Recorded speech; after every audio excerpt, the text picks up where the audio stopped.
오늘 세미나는 이제 물처럼 마신 것들, 물처럼 마시면 어떻게 될까라는 주제로 가져왔고요. 네, 예산이 이렇게 되어 있습니다. 이런 주제를 가져온 이유가, 네, 알코올, 니코틴, 카페인이 현대인의 3대 영양소라고 하잖아요. 네, 네. 제가 요새 카페인 섭취량이 좀 많이 늘어났어요. 네, 그 에너지 드링크를 한 3일에 하나씩 마시다가, 이제는 거의 하루에 2캔씩 마시고 그러는데, 이제 또 그때쯤이랑 겹쳐가지고 좀 컨디션이 되게 안 좋아졌더라고요. 그래서 네, 이게 카페인 때문에 아닐까 의심돼가지고 네, 카페인이 건강에 얼마나 영향을 미치는지 좀 알아보고 싶어서 네, 조사를 해봤습니다. 네, 근데 또 그것만 하면은 좀 분량이 안 나올 것 같아서 다른 것도 같이 준비를 했고요. 일단 좀 말씀드리고 싶은 게 제가 아무래도 이런 의학 쪽에 전문가가 아니다 보니까 신뢰성이 좀 떨어질 수가 있어요. 그래도 일단 최대한 정신력 있는 자료를 찾아보려고 했는데 이게 좀 해야 자료가 많더라고요. 네, 그 AI한테 조사를 맡겼는데 제가 요새 좀 AI를 잘 믿지 못하겠어가지고 일일이 자료를 보면서 검증해봤는데 네, 좀 빠진 적이 있어요. 그래서, 네, 좀 잘 들어주시면 좋겠고요. 일단 먼저 카페인부터 시작하겠습니다. 일단 카페인의 부작용으로 주요 증상이 불면증이랑 가슴 두근거림, 빈혈, 성장좌 이런 게 있더라고요. 일단 위에 두 개는 제가 요즘 많이 겪고 있는 거라서 또 카페인이 원인이 맞는 것 같습니다. 혹시 이런 증상 있으신 분 있으시면은 카페인 좀 줄여보시는 게 좋을 것 같고요. 그리고 주말에만 되면 두통이 생기는 게 있는데 제가 당장 그저께 이걸 느꼈어요. 네, 예. 그러니까 카페인이 원인일 수 있다고 하더라고요. 그거를 겪으신 분이 계신지 모르겠는데 보시면 제가 출처를 3개나 달아놨잖아요. 아무래도 이게 겪는 분이 되게 많으신 것 같아요. 관련된 글이 좀 많더라고요. 이게 그 평일 동안에 커피 마시면서 이제 카페인으로 뇌혈관이 수축됐다가 이제 주말에 커피를 안 마시면 다시 연되면서 발생한다고 해요. 네. 이게 혈관이 수축된다는 것부터 조금 안 좋은 게 느껴지는데 그렇다고 이제 주말에도 커피 마시면서 이제 두통 없애보겠다 하시면은 이제 딱 만성 두통이 생길 수 있다고 합니다. 네. 차라리 붕대를 막는 게 좋다고 할 정도로 네. 주말에는 웬만하면 카페인 드시는 거 좀 자제하시는 게 좋을 것 같습니다. 그래서 카페인을 얼마나 먹어도 되냐 이렇게 조사를 해봤는데 이제 식약처에서는 성인 기준 하루 400mg을 권장한다고 해요. 그리고 어린 청소년은 체중 1kg당 2.5mg이라고 하는데 네, 체중이 50kg이라고 하면은 아주 125mg인가요? 네, 그 정도 되는데 그래도 성인에 비해서는 확연히 좀 분량이 적더라고요. 아무래도 좀 네, 미성년자한테는 영향이 좀 큰 것 같습니다. 400mg이라고 하면 막 감이 안 잡히실 것 같은데, 네, 아메리카노 한 잔에 보통 200mg에서 250mg 이렇게 있더라고요. 네. 보통 2잔만 마셔도 하루 권고량을 초과해버리기 때문에, 네, 좀 자주 많이 드시는 분들은 좀 주의를 하셔야 될 것 같고요. 에너지 드링크는 아무래도 제품별 차이가 큰데, 이게 의외로 커피보다 카페인이 좀 덜 들어있더라고요. 보통 120mg씩 들어있는데, 뭐 어떤 건 240mg도 있고, 되게 카페인 엄청 많이 들어간 게 있어요. 그러니까 뭐 에너지 드링크 자주 드시는 분 계시면은 한번 확인해 보시는 게 좋을 것 같습니다. 다음으로는 이제 일상마당인데요.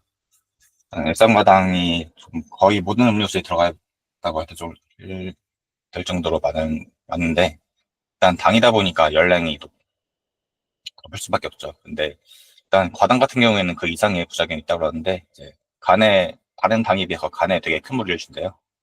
이제 인슐린 저항성이 증가해서 이제 당뇨를 유발할 수도 있고, 비알코올성 지방 간염을 유발할 수 있대요. 그러니까 술을 전혀 안 마시는 사람도 액상과당 때문에 좀 주의하시면 좋을 것 같고요. 네, 술 안 마셔도 이거 액상과당 때문에 지방간이 생길 수 있다고 해요. 네, 그러니까 주의를 하시는 게 좋을 것 같습니다. 그리고 과당 최대 공격 섭취량 같은 경우에는 보통 과당만 따로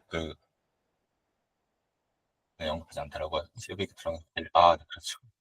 네, 그런 거는 간에 되게 치명타가 될 것 같네요. 네, 네. 과당 섭취량 같은 경우에는 과당을 다른 당과 구분하지는 않더라고요. 네, WH에서는 일일 총 에너지 섭취의 10% 미만이라고 하는데, 사실 다이어트 빡세게 하시는 분들 알면은 보통 자기가 평균적으로 얼마나 드시는지 잘 모르잖아요. 그러니까 식약처에서는 하루 50g 이하로 이제 가공식품을 통한 당 섭취를 이제 제한하라고 하는데, 50g이 어느 정도인가 보니까, 이게 3년 전에 카페에서 파는 음료를 대상으로 조사한 게 있더라고요. 보니까 시럽이 들어간 커피류, 뭐 카메론 마키아토 같은 경우 그런 것들 이제 평균이 37g 들어있고, 스무디 아이디 같은 경우에는 평균 65g 정도 들어있대요. 네, 하나만 마셔도 이제 적정량이 근접하거나 초과해버리니까 이런 거는 되게 조심해서 드시는 게 좋을 것 같습니다. 다음으로 대체당인데요. 이게 액상과당이 안 좋다는 게 많이 알려지다 보니까 그걸 대체하려고 많이들 찾으시는 것 같아요. 그냥 저도 얼마 전부터 이제 제로음료만 마시고 있는데, 네, 이게 비교적 최근에 이게 좀 유행하기 시작한 게 한 2년, 3년 됐나요?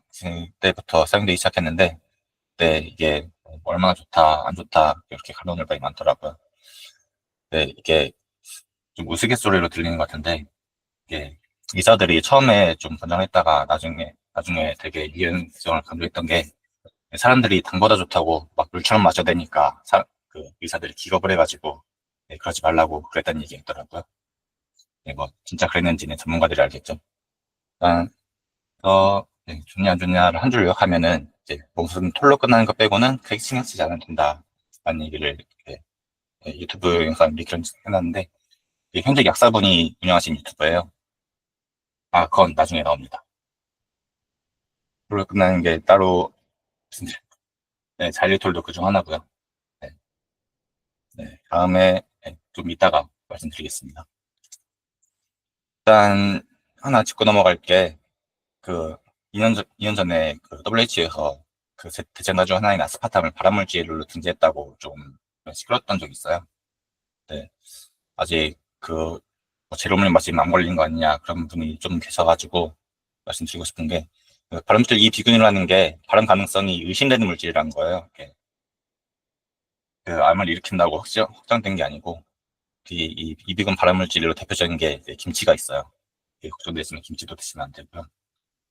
특히 FDA에서는 이 아스파탐이 발암물질이라는 연구가 좀 문제가 많다고 반박하는 입장을 발표했더라고요. 그래서 일단은 그렇게 걱정 안 하시고 그냥 드셔도 될 것 같습니다. 일일 섭취 허용량 같은 경우에는 대차당이 종류가 워낙 많고 각 음료에 포함된 양도 다르고, 종류별로 허용량도 달라서 그걸 딱히 정확히 뭐라고 하긴 어려운데, 그래도 크게 의식할 필요는 없을 것 같습니다. 네. 그 전에 한국 소비자원이었나? 네, 거기서 조사한 게 있는데요. 대부분 한 캔에 하루 허용량 15% 이하로 있었습니다. 네, 말이 15% 이제 거의 대부분 한 자릿수였어요. 네, 그중에 유난히 높은 게 몇 개 있어서 15% 이하로 써놨는데, 대표적으로 이제 펩시 제로수가 라임이 나오면서 제로음료가 많이 유행하기 시작했던 것 같은데, 그거 같은 경우에는 아스파탐 4%, 스쿨룰라스 17% 정도로, 네, 하루에 그 열몇 캔 마셔야지 이제 허용량을 초과하는 수준이에요. 그 정도로 마시는 분은 아마 없을 거라고 생각을 해서 딱히 의식하실 필요는 없을 것 같습니다. 뭐 대체당이 보통 많이 들어있는 게 아니어서 식약처에서도 그냥 큰 영향이 없다고 얘기할 정도인데, 그 어느 곳에서는 장내 미생물에 영향을 준다거나 뼈에 영향을 줄 수도 있대요. 근데 이게 명확히 어떻게 된다는 건지, 뭐 어떤 연구를 통해서 나온 건지 그런 거는 안 나오더라고요. 네, 아무래도 물 하루에 2리터인가 마신 걸로, 그게 권장이라는 걸로 알고 있는데, 네, 그 정도까지 마시면은 아마 주도 문제가 있을 것 같습니다.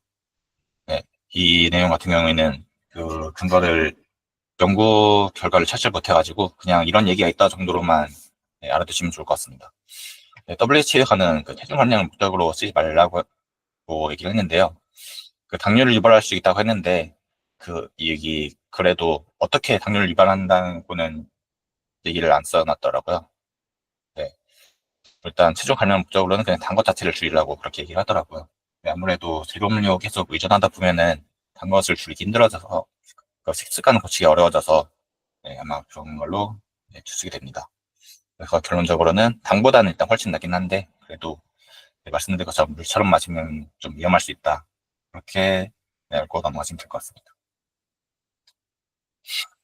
네, 아까 말씀드렸던 톨로 끝나는 게 이제 당 알코올이란 거예요. 자일리톨, 에리스리톨, 말티톨 뭐 이런 톨로 끝나는 것들이고요. 네, 이제 이게 당 알코올이 많이 먹으면은 이제 복통이나 설사를 유발할 수도 있고, 그리고 제로 음료인데도 혈당을 높일 수가 있대요. 근데 이제 WHO가 허용량이 지정되지 않아가지고 얼마나 먹어도 되는지는 이제 정리를 못했는데, 이게 자료가 없는 게 아니라 아예 WHO가 그냥 지정을 안 했다고 써놨더라고요. 왜 그런지는 잘 모르겠지만 일단은 좀 주의를 하시는 게 또 좋을 것 같습니다. 종류별로 말씀드리자면은 잘리톨 같은 경우는 이제 다들 아시잖아요. 근데 껌에 보통 많이 들어있는데, 네, 그 껌에 들어있는 거 정도는 되게 소량이라서 그렇게 걱정할 필요는 없대요. 그래가지고 네, 굳이 신경을 쓸 필요는 없을 것 같아서 일단은 여기서 빼놨고요. 에리스리톨 같은 경우는 왜 넣었냐면은 제가 이제 방금도 에너지 드링크를 마셨는데 이제 거기 들어있는 거예요. 그래가지고 제가 네, 제가 자주 마시는 거라서 비교를 해봤는데 그래도 당 알코올 중에는 제일 나은 것 같더라고요. 이 에리스리톨이 열량은 이제 그 매우 낮아서 0kcal 취급이고요. 이게 뭐지? 네, 일본 출처에서는 0g당 0.2kcal라고 있는데 그 정도면 그냥 0kcal라고 해도 된대요. 네, 그래서 한 번 출처에서는 그냥 0kcal라고 아예 적어놨고요. 혈당에도 영향이 없다고 합니다. 근데 이제 네, 아름 이사님께서 말씀하신 것처럼 네, 보통 설사를 일으키시는데 이거는 저도 좀 겪었던 거라서 네, 좀 주의를 해서 봤어야 될 것 같고요. 그리고 문제가 되는 게 말티톨인데 이거는 되게 뭐 이거는 기사까지 뜰 정도로 좀 문제가 있더라고요. 일단은 대체당 주제 그 열량이 설탕 절반 정도 있고 혈당에도 꽤 영향을 주더라고요. 설탕 절반 정도로.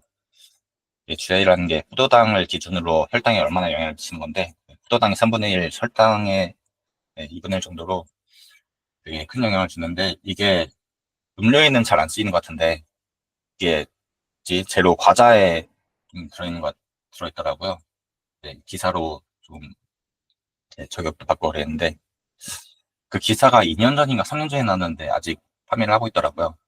이게 무슨 제품이라고 얘기를 하면은 안 될 것 같아가지고 좀 얘기 못하겠는데 네, 그냥 성분 재료 그 과자 드실 때 성분 좀 주의 깊게 보셔야 될 것 같습니다. 네. 마지막으로 그럼 물처럼 마셔도 되는 게 뭐가 있냐? 그 질문하면은 네, 일단 일단 물을 마시는 게 제일 좋고요. 네, 뭐 이런 얘기 하려고 하는 거 아니고요. 음, 그 식약처에서 물 대신 마셔도 되는 게 뭐가 있는지 좀 정리해 놨더라고요. 네, 다 차 종류긴 한데 일단 보리차, 현미차, 옥수수차 얘네들이 이제 물 대신 마셔도 된다고 합니다. 근데 그 물 대신 마실 수 없는 게 있는 사람들이 많이 마실 것 같은 게 있는데 결명자차, 둥글레차, 옥수수 수염차 이런 것들이 많이들 마시는 것 같은데 이건 물 대신할 수 없더라고요. 특히 옥수수 수염차 이제 예전에 많이 마셨는데 이는 네, 물 대신 마시면 안 된다고 합니다. 옥수수차랑 옥수수 수염차랑 좀 다른 게 주의를 하셔야 될 것 같습니다. 그리고 이것 말고도 되게 많은데 너무 많아서 좀 잘랐고요. 이 출처 과자 보시면은 되게 잘 정리되어 있어요. 한번 보시는 것도 좋을 것 같습니다. 네, 제가 준비한 내용은 여기까지고요. 질문을 하셔도 제가 드릴 수 있을지 모르겠는데 혹시 질문 있으신가요? 네, 없으시면은 네, 그럼 이것으로 마치도록 하겠습니다. 감사합니다.